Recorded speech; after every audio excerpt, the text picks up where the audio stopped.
Hello everyone, কি অবস্থা সবার, কেমন আছেন সবাই? গত ভিডিওতে দেখেছেন আমরা আহসান মঞ্জিল ঘুরতে এসেছিলাম, সেখান থেকে ইসলামপুর মার্কেটে এসেছি আমরা। তো পুরুষ সবাই বাসা চলে গিয়েছে, আমি, আমার খালামণি, আম্মু, আমার ভাবি আর আমার বোন চলে এসেছিলাম এই মার্কেটে। তো এসে দেখি পুরো মার্কেট বন্ধ। এখানে ফুটপাতে কিছু গজ কাপড় নিয়ে বসেছিল।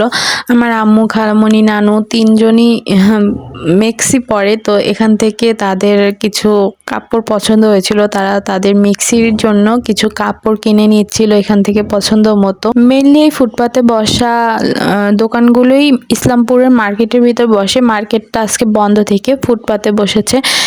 মার্কেটের ভিতর বসলে পাইকারি বিক্রি করে আর খুচরা বিক্রি করতেছিল ফুটপাতে বসে।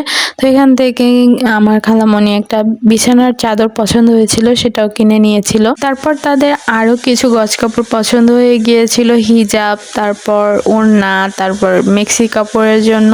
তো সেগুলো কেনাকাটা করে আমরা একটা ঝালমুড়িওয়ালা থেকে ঝালমুড়ি খেয়ে তারপর বাসায় রওনা দিয়ে দেই। তো এই ছিল আমার আজকে ছোটখাটো একটি ভিডিও। ভালো থাকবেন সবাই, দেখার জন্য নতুন কোনো ভিডিওতে। আল্লাহ হাফেজ।